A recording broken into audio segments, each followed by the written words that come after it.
இப்போது இந்த வீடியோவில் டெர்மினலில் வியூ மெனுவை பற்றி பார்க்க போகிறோம்.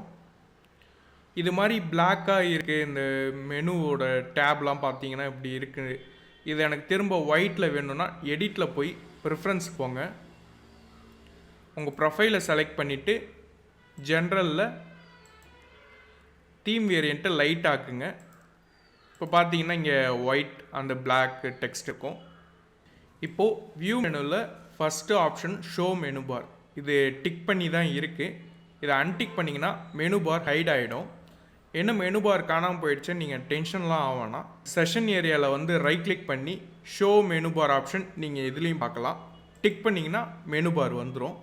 அடுத்து ஃபுல் ஸ்க்ரீன், இதுக்கு ஷார்ட்கட் வந்து F11. இது இங்கே நீங்கள் டிக் பண்ணியும் விடலாம், F11 கொடுத்தும் நீங்கள் ஃபுல் ஸ்க்ரீன் போகலாம்.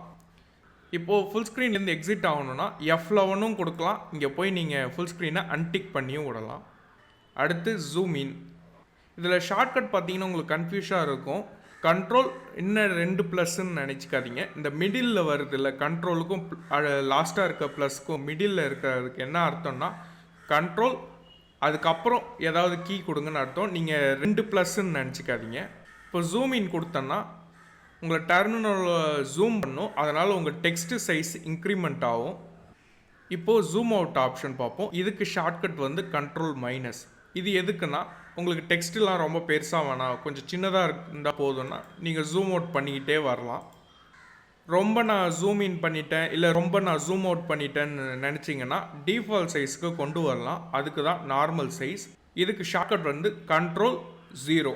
இதை கிளிக் பண்ணிங்கன்னா டிஃபால்ட் டெர்மினல் சைஸ் வந்துடும்.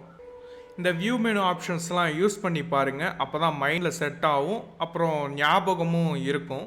அதுக்கு தான் சொல்கிறேன். தேங்க்ஸ் ஃபார் வாட்சிங்.